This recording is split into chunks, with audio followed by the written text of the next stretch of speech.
కంపెనీల బాధ్యతను పూర్తిగా నిర్ధారించని బిల్లు లెక్క కనిపిస్తూ ఉంది సార్ నాకైతే. సార్ ఇక్కడ కొన్ని అంశాలు తీసుకుంటే సార్, ఈ రాష్ట్రంలో వేలాది మంది యువకులు ఉన్నారు సార్, మహిళలు, పేద కుటుంబాల పిల్లలు యాప్ల ఆధారంగా పనిచేసి బతుకుతూ ఉన్నారు సార్. యాప్ల మీద సార్ వీళ్ళు ఉదయం నుండి రాత్రి వరకు రోడ్ల మీద తిరుగుతూ ఉంటారు సార్. వీళ్ళని కంట్రోల్ చేసేది యాపే సార్, ఇంకా వేరేది లేదు. ఇంకా యాపే కంట్రోల్ చేస్తుంది వీళ్ళని. వీళ్ళు ఎక్కడికి పోవాలి, ఏ రూట్లో పోవాలి, ఎంతసేపట్లో డెలివరీ చేయాలి, వీళ్ళు ఎంత మంచిగా పనిచేసిర్రు అనేటువంటి రేటింగు, ఇతరత్ర అన్ని అంశాలు కూడా యాప్లు కంట్రోల్ చేస్తూ ఉంటాయి సార్. మనం సార్ ఇక వాళ్ళు వర్షం వచ్చినా, ఎండ వచ్చినా, ప్రమాదం వచ్చినా, ట్రాఫిక్లో చిక్కుకున్నా వీళ్ళ జీవితం ఒక మొబైల్ యాప్ మాత్రమే డిసైడ్ చేసేటువంటి పరిస్థితిలో ఉంది సార్. మొబైల్ యాపే డిసైడ్ చేస్తుంది సార్. ఆ యాప్ అకౌంట్ బ్లాక్ అయింది అనుకో సార్, యాప్ అకౌంటే బ్లాక్ అయింది, ఆయన పరిస్థితి ఏం సార్? ఒకవేళ అది బ్లాక్ అయిపోయింది అనుకో, కథమే సార్. ఇక మనం ఏం చేయగలుగుతాం సార్ దాన్ని? సార్ యాప్ బ్లాక్ అయితే వాళ్ళ ఇంట్లో పోయి ఆగిపోయినట్టే సార్. ఇంకా అంతకు మిక్కిలి ఇంకొక ఆప్షన్ లేదు. నేను ప్రభుత్వాన్ని అడుగుతున్నా సార్, ఈ బిల్లులో ఆ అకౌంట్ అన్యాయంగా డియాక్టివేట్ చేస్తే కార్మికుడికి తక్షణ న్యాయం ఎక్కడ ఉంది? ఈ బిల్లులో ప్రభుత్వం ఏమైనా ఆ కార్మికుడికి అండగా నిలబడేటువంటి హక్కును, రక్షణను ఏమైనా ఈ బిల్లులో కల్పించిందా? అప్పీల్ హక్కు ఎక్కడుంది? సో ఒకవేళ కార్మికుడు కనుక ప్రభుత్వం ముందు పెట్టుకుంటే ఎన్ని రోజులలో పరిష్కారం చేస్తారు దానికి? ఇది ఒకటి తేలాల్సినటువంటి అంశం సార్. ఇక ప్రభుత్వం ఏం చెప్తుందంటే వెల్ఫేర్ బోర్డు పెడతా ఉన్నామని చెప్తా ఉన్నారు సార్. నేను అడుగుతున్నా సార్, అది నిజంగా వర్కర్ల బోర్డా లేక అధికారుల బోర్డా సార్? ఇప్పుడే గౌరవ మంత్రి గారు కూడా చెప్పినారు, 20 మందితో కమిటీ వేస్తా ఉన్నాం, ఆ కమిటీలో అన్ని రకాలు ఉంటారు, వర్కర్లు కూడా ఉంటారని చెప్తా ఉన్నాం సార్. సార్ ఇటీవల కాలంలో మనం చాలా కమిటీలు చూసుకున్నాం సార్. మెజారిటీ ఎవరు ఉంటే వాళ్ళది వాటా సార్, వాళ్ళ మాట చెల్లుబాటు అవుతుంది. ఈ కమిటీలో కూడా సార్ గిగ్ వర్కర్లకు సంబంధించినటువంటి నిర్ణయాలు తీసుకునే బోర్డులో అసలు గిగ్ వర్కర్ల ప్రాతినిధ్యం ఎంత శాతం ఉంటుంది? మెజారిటీ వాళ్ళు ఉంటారా, లేదంటే అధికారులు ఉంటారా, లేకపోతే యాప్ తయారీ కంపెనీలు ఉంటాయా? ఇక్కడ సార్ ఈ యాప్ కంపెనీల వల్ల ఇబ్బందులు పడుతున్న డెలివరీ బాయ్స్ గొంతు అక్కడ గట్టిగా వినిపించాలి సార్. వినిపించాలంటే వాళ్ళకు ఎక్కువగా 51% వాటా తగ్గేటట్టు ఉండాలి సార్ ఆ బోర్డులో. అట్లయితే నిజంగా వాస్తవానికి ప్రభుత్వం అనుకున్నటువంటి లక్ష్యం కానీ, ఆ బోర్డులో ఉన్నటువంటి కార్మికులు కానీ కొంత హక్కులు సాధించుకోవడానికి అవకాశం ఏర్పడుతుంది సార్. సో అటువంటి ప్రయత్నం ఏదైనా జరగాలని చెప్పి నేను కోరుకుంటా ఉన్నాను సార్. ఏదైతే బోర్డు ఉంటుందో అది వర్కర్ల ఆధిపత్యంలో ఉండాలి సార్. వర్కర్ల ఆధిపత్యంలో ఉన్నప్పుడు మంచి జరుగుతుంది అనేది నా ఆలోచన సార్. ఇంకా సార్ ముఖ్యమైన విషయం ఏంటంటే సార్ వెల్ఫేర్ ఫండ్ సార్. బిల్లులో అగ్రిగేటర్లు ప్లాట్ఫామ్ల నుంచి కాంట్రిబ్యూషన్ వసూలు చేసే వ్యవస్థ తీసుకొస్తున్నామంటారు, మంచిదే సార్, కాదంటలేదు, వసూలు చేయాల్సిందే. కానీ ప్రశ్న ఏంటంటే సార్, ఎంత వసూలు చేస్తారు, ఎవరి దగ్గర వసూలు చేస్తారు, ఎలా వసూలు చేస్తారు, ఏ అంశం ఆధారంగా వసూలు ఉంటుంది, ఏ టర్న్ ఓవర్కు ఉంటుంది, ఏ ట్రాన్సాక్షన్కు ఉంటుంది, వాళ్ళు ఎప్పుడు చెల్లించాలి, ఇవ్వకపోతే శిక్ష ఏంటి? ఇవి బలంగా లేకపోతే పెద్ద కంపెనీలు కూడా ఈ బిల్లు కాయిదాలు తీసి పక్కకు వారేస్తాయి మళ్ళీ మిగతా కాయిదాలు లెక్కనే. సో కాబట్టి ఈ చట్టాన్ని కూడా ఒక ఆఫీస్ నోట్లా వాళ్ళు చూడకుండా కార్మికుడికి మాత్రం ఒక పైసా ప్రయోజనం ఉండదు సార్ ఇది బలంగా లేకపోతే. కాబట్టి ఈ బిల్లులో కాంట్రిబ్యూషన్ మాత్రమే సార్ కంపల్సరీ అమలు చేసేటువంటి విధానం ఉండాలి సార్. పబ్లిక్ డిస్క్లోజర్స్ శిక్ష పడుతుంది తప్పకుండా ఇవి చేయకపోతే అనేటువంటి ఒక భయం ఉండాలి సార్ కంపెనీలకు. అట్లయితే ఇది కొంత బెటర్ ఉంటుంది సార్. సార్ అధ్యక్ష, ఈ బిల్లులో వెల్ఫేర్ అన్న మాటనైతే కనిపిస్తుంది, కానీ హక్కు అనేటువంటి మాట సార్ ఇది తెస్తుందే వాళ్ళని పరిరక్షించడానికి సార్. ఇది హక్కు రూపంలో ఉండాలి సార్, వాళ్ళకి గిగ్ వర్కర్లకి హక్కు రూపంలో ఉండాలి. కానీ వెల్ఫేర్ రూపంలో ఎక్కువ కనిపిస్తూ ఉంది ఈ బిల్లు.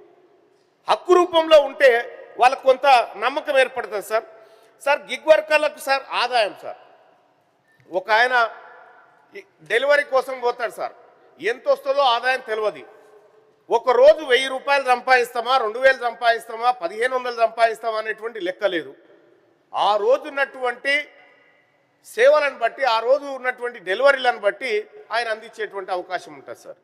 సో కాబట్టి మినిమం ఒక గిగ్ వర్కర్ మినిమం ఇగో ఇంత సంపాదించేటువంటి అవకాశం ఉండాలి, ఒకవేళ అంతకంటే తక్కువ అయినా ఈ ప్రభుత్వం నుంచి ఎలాంటి సపోర్ట్ దొరుకుతుంది అనేది కూడా ఈ బిల్లులో ఉండాల్సినటువంటి అవసరం ఉంది సార్. సార్ ఇక పని గంటలు కూడా సార్, గిగ్ వర్కర్ల పరిస్థితి సార్, ఓలా, ఊబర్, ఆ తర్వాత ర్యాపిడో, ఆ తర్వాత ఈ జొమాటో, స్విగ్గీ ఇటువంటి వాళ్ళు సార్ టైం ఏం లేదు సార్. సార్ నిన్న మొన్న మనం చూసినాం సార్, ఒక హోంగార్డు ఆ ర్యాపిడో నడిపిస్తూ ఉన్నాడు సార్. హోంగార్డు ఉద్యోగం అయిపోయిన తర్వాత ర్యాపిడో నడిపిస్తుంటే యాక్సిడెంట్ అయి చనిపోయింది సార్. మొన్ననే మనం చూసినాం కూడా. వాళ్ళు రోడ్ల మీదకి ఎక్కితే అసలు ఇంటికి వస్తారా రారా తెలియనటువంటి పరిస్థితి. అత్యంత ప్రమాదకరమైనటువంటి ట్రాఫిక్ వ్యవస్థలో వాళ్ళు విధులు నిర్వహించాల్సి ఉంటుంది సార్. వాళ్ళు పొద్దున 6 గంటలకు వెళ్తే ఎప్పటి వరకు ఆ టార్గెట్ రీచ్ కావాలి, వాళ్ళు అనుకున్నటువంటి ఆ 10 రూపాయలు ఎప్పుడు సంపాదించుకోవాలి ఏందనేటువంటి తెలియదు సార్. సమయం ఎంత అనేది కూడా లేదు సార్. కంపెనీల పైన ఒక సమయాన్ని మనం పెట్టాల్సినటువంటి అవసరం ఉంది సార్. ఈ కంపెనీల పైన సార్ రోడ్డు ప్రమాదంలో చనిపోతే ఇన్సూరెన్స్ క్లెయిమ్ ఎన్ని రోజులలో జరుగుతుంది వీళ్ళకి, ఈ గిగ్ వర్కర్లకు అనేది కూడా చెప్తే బాగుంటుంది సార్. ఇక ఒకవేళ ప్రమాదంలో గాయపడితే ఆసుపత్రి ఖర్చుల అంశం ఎట్లా, మరి కంపెనీల పరిస్థితి ఏంది, ప్రభుత్వం నుంచి ఏముంటుంది అనేటువంటిది కూడా తేలాలి సార్. ఇక మహిళా వర్కర్స్ విషయంలో, సేఫ్టీ విషయంలో ఇంకా కొంత మెరుగైనటువంటి కార్యక్రమం జరగాల్సినటువంటి అవసరం ఉంది సార్ ఈ బిల్లులో.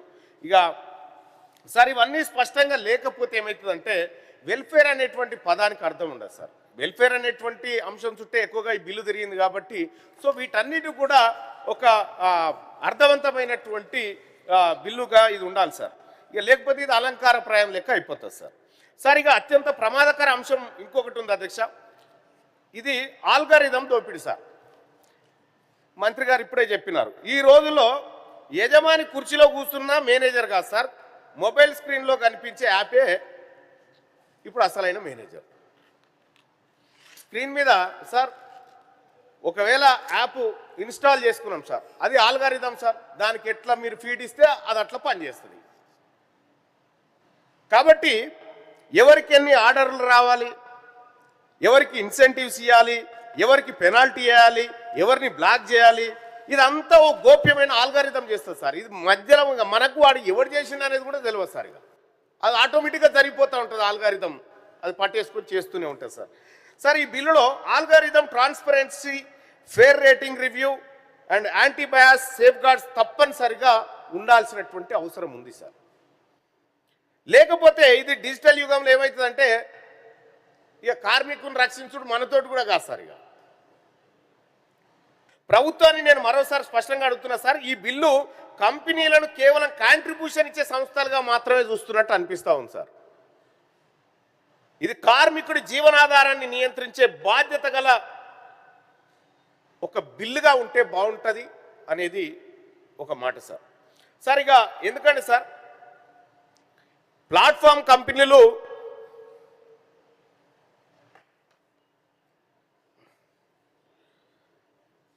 సార్ ఇది ఎందుకంటే ప్లాట్ఫామ్ కంపెనీలు పనిచేస్తాయి సార్, ఆర్డర్లు కేటాయిస్తాయి, రేటింగ్ కంట్రోల్ చేస్తాయి, పే స్ట్రక్చర్ కూడా మార్చేస్తూ ఉంటాయి సార్, అకౌంట్లు కూడా మూసేస్తాయి. ఇంత అధికారం వాళ్ళకు ఉంటే బాధ్యత కూడా అంతే ఉండాలి కదా సార్. మరి ఆ కంపెనీలకు ఇంత అధికారం ఉన్నప్పుడు బాధ్యత కూడా అంతే ఉండాలి సార్. వెల్ఫేర్లో ఉండాలి, రక్షణలో ఉండాలి, లేదంటే ఇన్సెంటివ్ల కాడ ఉండాలి.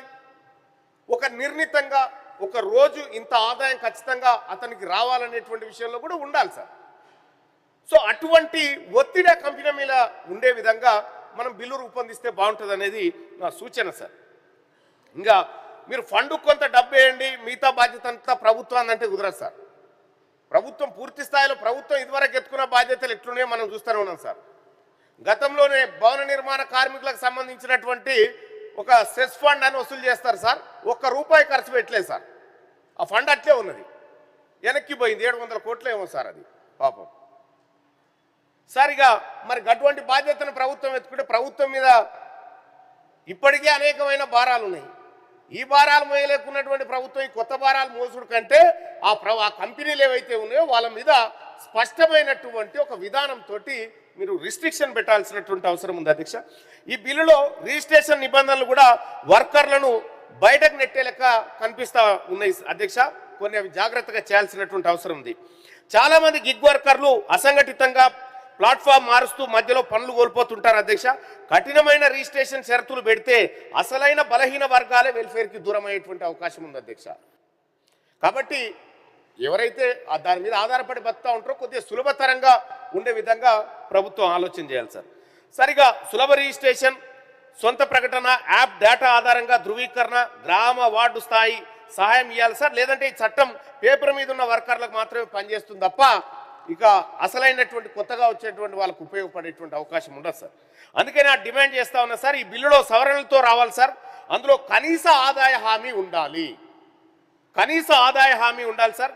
ప్రమాద మరియు ఆరోగ్య బీమా తప్పనిసరిగా కావాలి. ఇక తర్వాత సార్, అన్యాయంగా డియాక్టివేట్ చేస్తే ఏది యాప్ను డియాక్టివేట్ చేసి అతనికి పని లేకుండా చేస్తే సార్ అప్పీల్ చేసుకునేటువంటి హక్కు కార్మికుడికి ఉండాలి సార్. సరిగా మహిళా గిగ్ వర్కర్ల ప్రత్యేక భద్రత సార్, కంక్లూడ్ చేస్తున్నాను సార్. మహిళా గిగ్ వర్కర్లకు ప్రత్యేక భద్రత ఉండాల్సినటువంటి అవసరం ఉంది సార్. ఆల్గారిథం పారదర్శకత మీద కూడా నియంత్రణ ఉండాల్సినటువంటి అవసరం ఉంది సార్. ఇక ప్లాట్ఫామ్ వారీగా కాంట్రిబ్యూషన్ పబ్లిక్ చేయాలి సార్, కాంట్రిబ్యూషన్ పబ్లిక్ చేయాలి. అలాగే వెల్ఫేర్ బోర్డులో వర్కర్లకు బలమైన ప్రాతినిధ్యం ఉండాలని నేను డిమాండ్ చేస్తున్నా సార్. ఒకవేళ కంపెనీలు కనుక అది ఉల్లంఘిస్తే శిక్షలు అమలు చేయాల్సినటువంటి అవసరం ఉంది సార్. అధ్యక్షగా గిగ్ వర్కర్ అనేది వాళ్ళు భిక్ష అడగడం లేదు సార్. వాళ్ళు ఈ గవర్నమెంట్లో లేకపోతే ఈ వ్యవస్థలో వాళ్ళు కంక్లూడ్ చేస్తారు. ఈ గవర్నమెంట్లో వాళ్ళు వర్కర్ సార్. కాబట్టి వాళ్ళకు హక్కుగా ఇంకా చాలా చేయాల్సినటువంటి అవసరం ఉంది సార్. ఈ వెల్ఫేర్ స్కీమ్స్ మాత్రమే కాకుండా అది ఒక హక్కుగా వాళ్ళకు ఒక రక్షణగా తీసుకురావాల్సినటువంటి ఈ చట్టం పూర్తి స్థాయిలో ఇంకా రావాల్సినటువంటి అవసరం ఉంది సార్. ఈ చట్టం కొద్దిగా అసంతృప్తినే మిగిల్చింది అని చెప్పి తెలియజేస్తా ఉన్నాను సార్. శ్రీ నెల్లికంటి సత్యం గారు.